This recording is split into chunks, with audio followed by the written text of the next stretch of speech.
Hey, this message found you because it's for you. I have a message for you.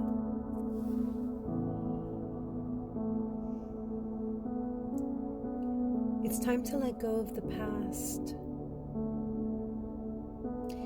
You may be holding on to something that happened to you in the past, or something that was supposed to go a specific way and it didn't, or someone that you lost, or some experience that you still hold any kind of negative energy around, even if it's just a little bit. And today God is saying, Spirit is saying, the universe is saying, it's time to let it go.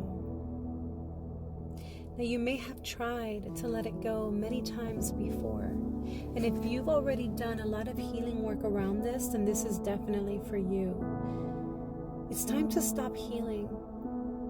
See, sometimes if you've already done the work, if you haven't, this is not for you.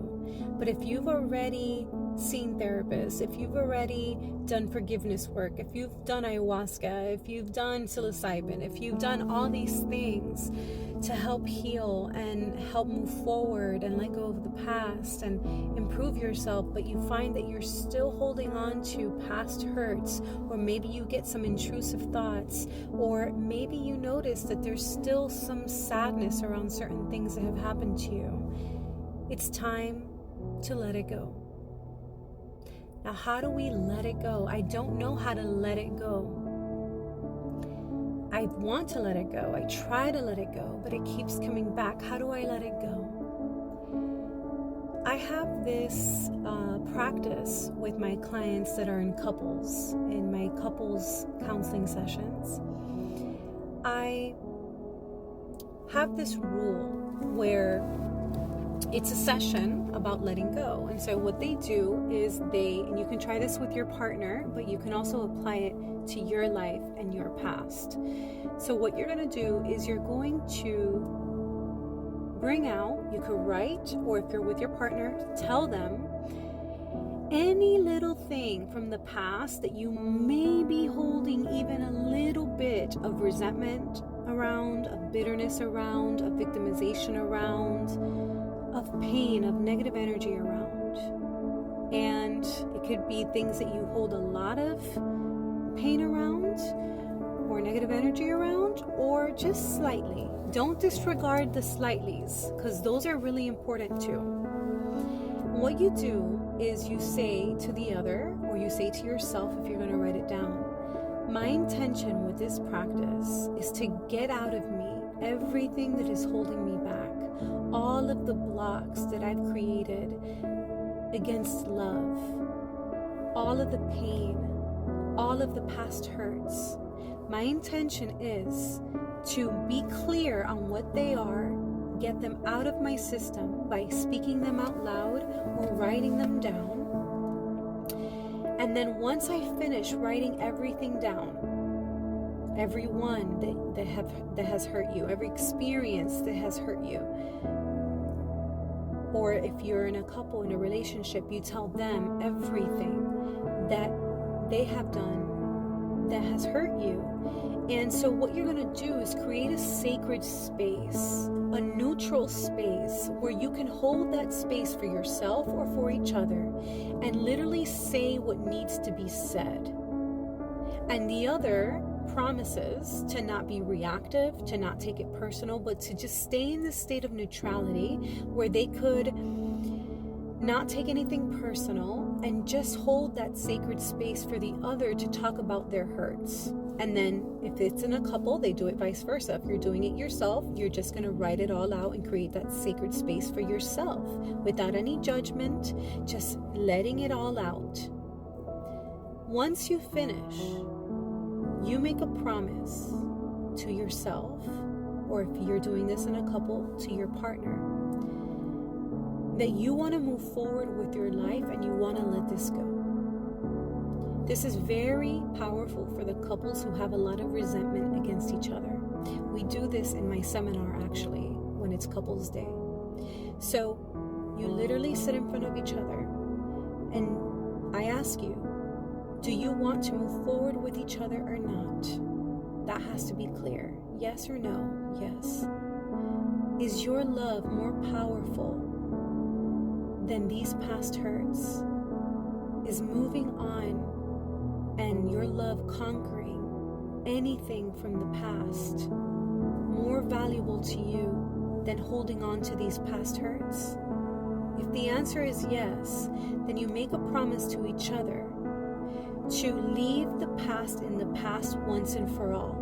After the couple apologizes to each other for their part and the way this has hurt them, and they say what needs to be said, they promise to not touch the wound again, to leave it in the past, and to choose each other over any challenge or traumatic experience.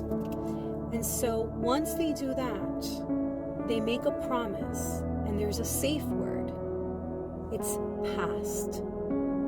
They make a promise to never bring this up again and never even remember it or think of it again. If they do, they have to say past within their mind and completely leave it alone. Disregard it. Walk away from it. Or if the couple mentions something like, yeah, just like when you did this, the other person would say past. Because there's no need in bringing up what has been forgiven, what has been released, what you have decided you want to let go of. In your own process, it's the same thing. So after you would write everything down, you would go over them, and you would feel as if you are receiving an apology from each person who played this part for you. You would hear them say to you, I love you, I'm sorry, please forgive me, thank you. I love you, I'm sorry, please forgive me, thank you.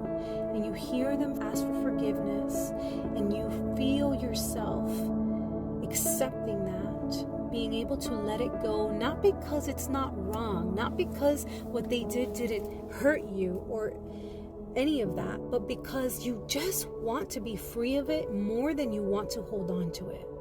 Does that make sense? So after you do that, you make a promise to yourself. You ask yourself first, do I want to truly move on from this? Do I truly want to move on from this? Is the love for myself, for my life, for my well-being, is that more important to me than holding on to this? And if it is, you make a promise to yourself to leave it in the past once and for all. And just like the couple would do in their exercise, you would use the past word.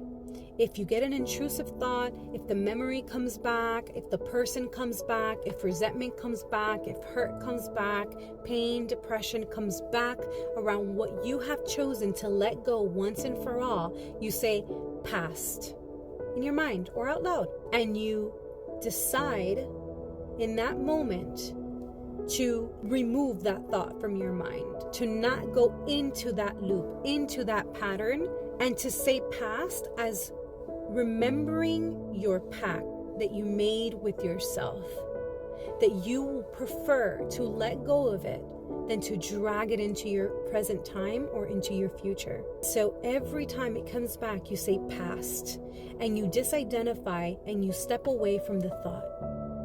Every time it comes back, the person comes back, the experience comes back, the pain comes back, past. And you don't engage. That's how you let it go. So get off the healing trap if you're stuck on it, and just leave it in the past, because your future is too important, and the present moment is all you really have.